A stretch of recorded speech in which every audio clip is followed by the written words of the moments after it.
Hi everyone. तो आज हम स्टार्ट करने वाला एक नया chapter for the fixed income subject, जिसमें the chapters name is introduction to fixed income valuation. देखिए, फिक्स्ड इनकम दो पार्ट्स में डिवाइडेड है, एक प्रैक्टिकल एक थ्योरी। मेरा जो स्टाइल है कराने का, मैं पहले आपको प्रैक्टिकल करवाऊंगा एंड देन प्रैक्टिकल के बाद we will be doing the theory thing. So this is the first video, that is introduction to fixed income valuation chapter, right. तो सबसे पहले जब भी हम बात करते हैं फिक्स्ड इनकम वैल्यूएशन की, मैं थोड़ा सा आपका बेस बिल्ड करना चाहता हूँ। बेस एज इन की कोई भी फाइनेंस मैनेजर होता है, उसके तीन काम होते हैं: पैसा उठाना, पैसा लगाना, और जो पैसा कमाए में से कितना पैसा डिस्ट्रीब्यूट करें एज डिविडेंड और कितना पैसा डिस्ट्रीब्यूट ना करें या अपने पास रिटेन करें। In English terms and sophisticated language we can say it as financing decision, investing decision and dividend decision, right. अब जब भी हम बात करते हैं फंडिंग डिसीजन की या फाइनेंसिंग डिसीजन की, हमें पैसा उठाना है। पैसे दो जगह से लग सकते हैं, या तो खुद का पैसा या बोरोड पैसा। खुद के पैसे को हम इक्विटी कहते हैं और बोरोड पैसे को हम डेट कहते हैं, राइट। और जो भी हम डेट को रेज करते हैं, that particular thing is known as fixed income, क्योंकि डेट पे आप एक फिक्स्ड रिटर्न देते हो सामने वाले डेट होल्डर को, ठीक है। तो यहाँ पे that's why the name come fixed income, because उन्हें एक फिक्स्ड अमाउंट, एक फिक्स्ड कूपन उन्हें एक मिलता है। हम एक ऐसे एरा में है जहाँ पे फ्री इंस्ट्रूमेंट डिजाइनिंग है। मुझे जिस तरह का इंस्ट्रूमेंट चाहिए, बिना कूपन वाला, कॉलेबल, पुटेबल, हम किसी भी तरीके का हम एक इंस्ट्रूमेंट डिजाइन कर सकते हैं। तो यहाँ पे बहुत सारी वैरायटी अवेलेबल होती है, जिसमें से हम दो की बात करेंगे और इवेंचुअली ओवर द टाइम हम औरों की भी बात करने वाले हैं। सबसे पहले क्या आता है? ZCB, zero coupon bond. We all know this is issued at discount and generally redeemable at par. Then there is conventional bond, जिसमें हमें कूपन और लास्ट में कूपन प्लस प्रिंसिपल इन्वेस्टमेंट हमें रिटर्न हो जाती है। That is the face value और द पार वैल्यू। बॉन्ड को प्राइस करने के लिए क्या क्या चाहिए होता है? कोई भी बॉन्ड को प्राइस करना है, हमें तीन चीजें चाहिए होती हैं। बॉन्ड में कितना पैसा आएगा, that is cash flows. Bond में कब पैसा आएगा, दैट इज टाइमिंग। एंड हमें कितना रिटर्न एक्सपेक्टेड है, that is the market rate, और that is in technical terms known as YTM, yield to maturity, right. तो तीन चीजें चाहिए होती हैं: cash flows, timing and market discount rate. That is market क्या एक्सपेक्ट करती है इस बॉन्ड से। क्या गवर्नमेंट का बॉन्ड है, कम रिटर्न एक्सपेक्ट करेंगे। कंपनी का बॉन्ड है, कंपनी ज़्यादा रिस्की होती है, ज़्यादा रिस्क, हम ज़्यादा रिटर्न को ज़्यादा रिटर्न हम चाहते हैं फ्रॉम दैट शेयर। जनरली क्या होता है, कंपनी की वैल्यूएशन करते हैं, इक्विटी की वैल्यूएशन करते हैं, बहुत ईजी रहता है या मुश्किल रहता है? बताओ। कंपनी वैल्यूएशन बहुत मुश्किल होता है।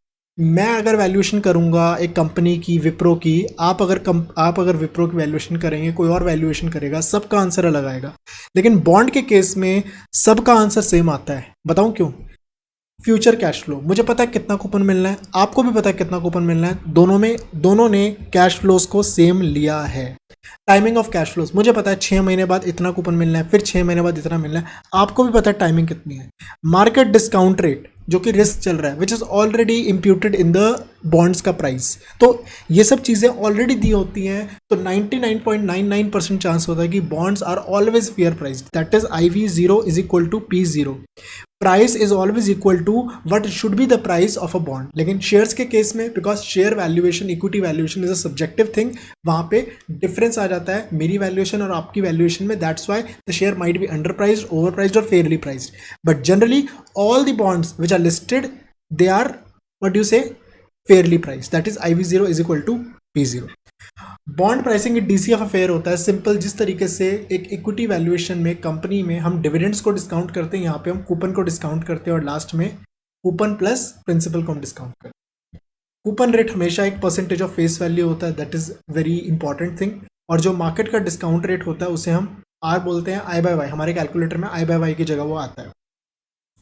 कंसिडर करते हैं 12% 1000 फेस वैल्यू 7 ईयर बॉन्ड। देखिए, जब भी ऐसा क्वेश्चन आए ना, क्वेश्चन करने का तरीका होता है जैसे जैसे आते रहे वैसे वैसे डालते जाओ। 12%, अब मुझे नहीं पता सेमी एनुअल है, एनुअल है, अभी मैं इसको छोड़ देता हूँ। $1000 face value, 1000 should be FV। 7 year bond, मुझे नहीं पता सेमी एनुअल क्या है। Issued by a BB rated steel company, if similar currently yielding are 15%। Currently ऐसे बॉन्ड, प्लीज ध्यान से समझो, करंटली ऐसे बॉन्ड 15% रिटर्न दे रहे, तो आज इस बॉन्ड का प्राइस क्या हुआ? कॉमन सेंस की बात करते हैं। मेरा बॉन्ड है 12% देता है रिटर्न, मेरा बॉन्ड 12% रिटर्न देता है, और दुनिया में कोई भी अब बॉन्ड इशू करता है वो 15% रिटर्न देता है। तो लोग मेरा बॉन्ड छोड़ के किसी और के पास जाएंगे, मेरा बॉन्ड को बेच के उसका प्राइस गिरा देंगे। Everybody got the point?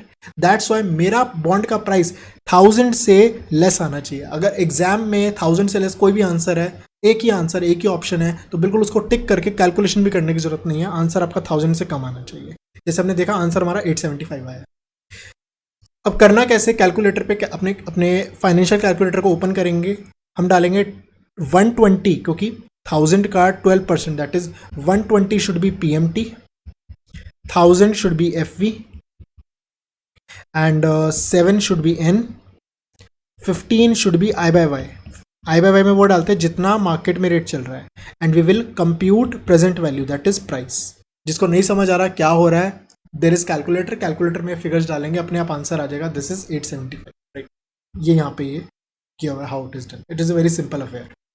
In tuition ये 875 क्यों आया, 1000 से कम क्यों आया, मैंने आपको रीजन दे दिया। सेकेंड रीजन इसका क्या दे सकते हैं कि मैं 12% दे रहा हूं, लेकिन दुनिया 15% कमाना चाहती है। 1000 का 12% इज 120। अब मैं कितना आज पैसा लगाऊं, x, लेट से मैं एक x अमाउंट लगा रहा हूं, x का 15% शुड बी 120। देखो 1000 का 12% 120 इज फिक्स, ये मुझे फिक्स पैसा मिलेगा ही मिलेगा। अब मैं कितना पैसा आज लगाऊं कि ताकि मुझे 15% मिल जाए, x का 15% शुड बी 120, ये मुझे पता है, इतना मुझे चाहिए, तो लगाऊं कितना। तो अगर मैं कैलकुलेटर लूं, just minute, calculator is here or not, just give me a moment guys। yes, तो मैं क्या कर रहा हूं, 120 divided by 15%, the answer is coming 800। अब आप सोचेंगे आंसर तो ये नहीं आया, इसकी भी डिस्कशन हम बाद में करेंगे क्यों नहीं आया, but the intuition should be answer should be less than $1000, right. कि मैं एक ऐसे बॉन्ड में पैसा लगा रहा हूं जहां पे 12 मिल रहा है, लेकिन मुझे चाहिए 15। ज्यादा रिटर्न कैसे मिलती है, आज मैं कम पैसे दूंगा, आज कम पैसे दूंगा, तो कम पैसे पे वो एक अमाउंट परसेंटेज वाइज ज्यादा रिटर्न देती है। I think both the logics are very clear to all of you guys. अगली चीज आती है, जैसे जैसे हम बॉन्ड का इंटरेस्ट रेट बढ़ाते जाएंगे, वैसे वैसे बॉन्ड का प्राइस गिरते जाएगा। क्यों गिरते जाएगा, DCF अफेयर। यहाँ पे अगर आप इस R को बढ़ाते जाओगे तो ये टोटल फिगर गिरती जाएगी, प्राइस गिरते जाएगा। तो इंटरेस्ट रेट के बढ़ने पर बॉन्ड का प्राइस गिरता है, ठीक है ना। लेकिन इसमें एक बहुत ही बढ़िया बात होती है, बॉन्ड का प्राइस जब बढ़ता है, मतलब कि इंटरेस्ट रेट के गिरने पर बॉन्ड का प्राइस जोर से बढ़ता है, एंड इंटरेस्ट रेट के बढ़ने पर बॉन्ड का प्राइस धीरे से गिरता है। मतलब it is a good thing और बैड थिंग, मतलब बॉन्ड का प्राइस बढ़ेगा तो जोर से, गिरेगा तो शर्मा के। That's a very positive thing, right. And इस कह सकते हैं इस कैरेक्टरिस्टिक को, इस फीचर को कहते हैं positive convexity. That's a feature of every bond. Most, मतलब एक जनरल बॉन्ड, जो हमने प्लेन वनीला बॉन्ड की बात की, कॉलेबल पुटेबल अलग अलग तरह के बॉन्ड, उसकी अभी बात नहीं कर रहा मैं। एक नॉर्मल बॉन्ड में क्या होता है, अगर इंटरेस्ट रेट के बढ़ने से प्राइस बढ़ेगा तो जोर से बढ़ेगा, इंटरेस्ट रेट के बढ़ने से प्राइस गिरेगा तो धीरे से गिरेगा, एज कंपेयर टू बढ़ना और गिरना, ठीक है ना। पहली बात तो हमने ये देख लिया, there is an inverse relation, कि बॉन्ड का प्राइस अगर बढ़ रहा है तो, सॉरी, इंटरेस्ट रेट अगर बढ़ रहे हैं तो बॉन्ड का प्राइस गिरेगा। There is an inverse relation. Inverse में भी एक और प्रॉपर्टी आती है, दैट इज देयर इज जोर का रिलेशन, कि बढ़ेगा तो जोर का, गिरेगा तो शर्मा के। That's known as positive convexity. Everybody is clear with this thing I think. अब हम ये इस तरीके से एग्जाम्पल मैंने लिखा हुआ है कि एक एग्जाम्पल बनाया हुआ है, इस एग्जाम्पल के अंदर मैंने थोड़ा सा 1.5% मैंने बॉन्ड का प्राइस, बॉन्ड इंटरेस्ट रेट मैंने गिराया है, और 1.5% मैंने इंटरेस्ट रेट को बढ़ाया है, एंड फिर देखा कि कितना जोर का फर्क पड़ता है। तो हमने कंक्लूजन आया, conclusion we all know why does it happen, because it's the nature, मतलब इसके पीछे की मैथ्स, मतलब इसका जो DCF फॉर्मूला होता है, DCF हम वैल्यूएशन करते हैं तो वैल्यूएशन के अंदर है, मतलब एक होता है कि you do the maths, you verify it, ये वो पूरी वेरिफिकेशन है, और एक होता है you know the thing how it works. तो mathematically it is not, it is proven by giving a logic कि why it happens. Logically it is very difficult to tell, you have to actually feel the formula how the maths is going into this thing. क्योंकि अगर एक linear equation होती, एक quadratic equation, क्योंकि यहाँ पे क्या है, raise to the power 2, raise to the power 3, raise to the power 4, raise to the power 5, तो उसमें क्या अलग अलग ग्राफ्स बना के मैं कर तो दूंगा, लेकिन उसमें क्या होगा, बहुत डिफिकल्ट होगा और उसका कोई यूज नहीं आएगा, राइट। तो लीनियर इक्वेशंस को समझाना इजी रहता है, लेकिन जब क्वाड्रेटिक अलग अलग पावर्स में आ जाती है उसकी फीलिंग देना इज अ लिटिल टफ। तो उसमें मैथ्स करके प्रूव कर लो, एंड प्रूव करने के बाद उसकी जो समरी है that one should remember, right. आगे आ जाते हैं। Price changes are not symmetric, obviously जो बताया कि बढ़ेगा तो जोर के, गिरेगा तो शर्मा। कूपन रेट और वाईटीएम और प्राइस के बीच में क्या रिलेशन है, this is very very important. Coupon rate और वाईटीएम, कूपन रेट जो मैं देता हूं, वाईटीएम जो मार्केट में चल रहा है, प्लीज बताना। मैं दुनिया को 15% रिटर्न देता हूं, मार्केट, अरे मार्केट तो 10% रिटर्न देती है, मैं ज़्यादा रिटर्न दे रहा हूं, तो लोग मेरे पास आएंगे या मार्केट के पास आएंगे? लोग मेरे पास आएंगे, और क्योंकि लोग मेरे पास आएंगे मेरे बॉन्ड की डिमांड बढ़ेगी, और मेरा बॉन्ड फेस वैल्यू पे नहीं, फेस वैल्यू से भी महंगा चलेगा, सच दैट कि मेरी एक्चुअल रिटर्न इतनी ही आ जाएगी। मैं 150 रुपये देता हूँ और 1000 रुपये लगा के सबको 15% रिटर्न मिल रही है, लेकिन ये 1000 रुपये बढ़ के कुछ ऐसी फिगर हो जाएगी, लेट से कि 1500 हो जाएगी। ये एग्जैक्ट 1500 नहीं होगी, अलग होगी, वो कैलकुलेशन हम कर लेंगे। 15, ये बॉन्ड बढ़ के, क्योंकि लोग बाय बाय बाय, ये तो बहुत बढ़िया बॉन्ड है, बाय करो बाय करो, ये बॉन्ड 1500 का हो जाएगा। मेरे को मिलना वही 150 है, लेकिन इस बार मैंने 1500 लगाए और मुझे 150 मिले। मुझे कितनी रिटर्न मिल रही है? 10%। वाईटीएम वो होता है जो मिलता है, कूपन वो होता है जो मैं देता हूं।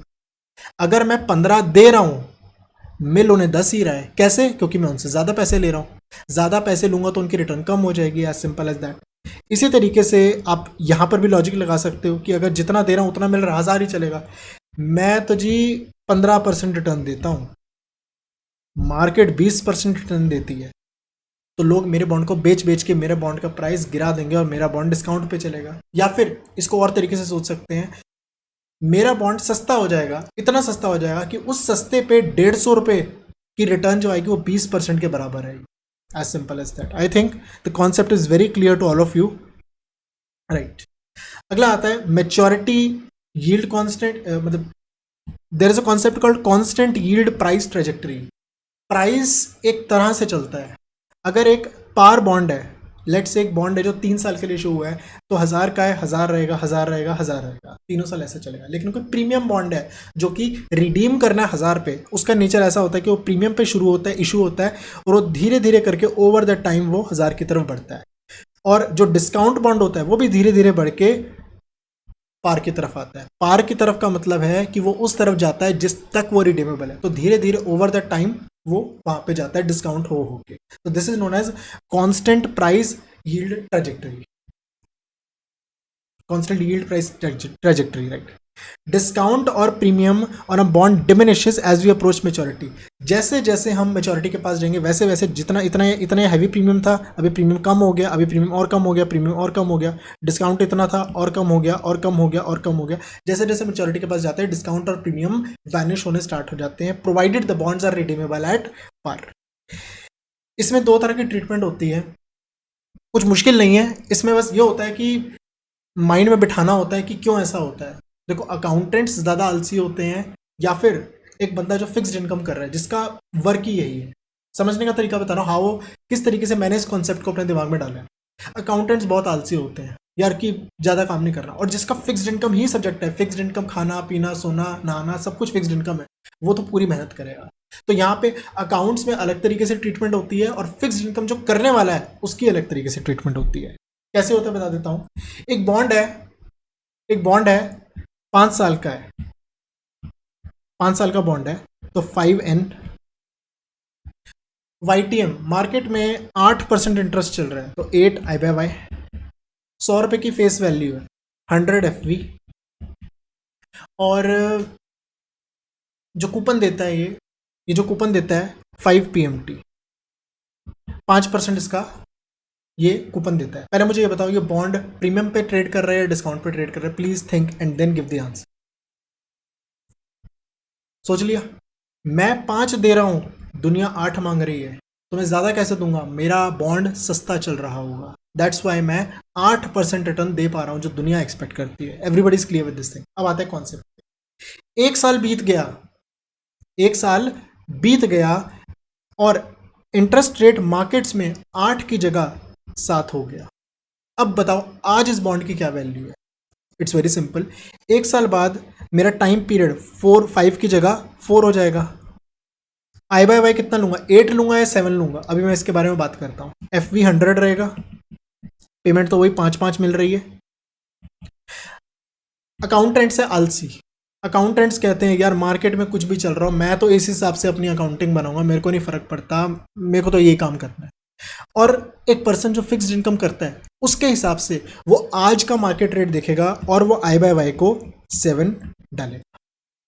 फिक्स्ड इनकम के हिसाब से current I by Y, current market rate, current discount rate is very important. और अकाउंटेंट्स के हिसाब से आज का डिस्काउंट रेट से हम अकाउंटिंग में नहीं दिखाएंगे बैलेंस शीट में, पुराने जिस रेट पे इशू हुआ था ये बॉन्ड उसी रेट पे इसको हम शो करेंगे। तो आई गेस आज के लेक्चर बहुत हैवी हो गया होगा, यहाँ पे ब्रेक लेते हैं, make sure you revise and let's meet in the second part. Bye bye guys.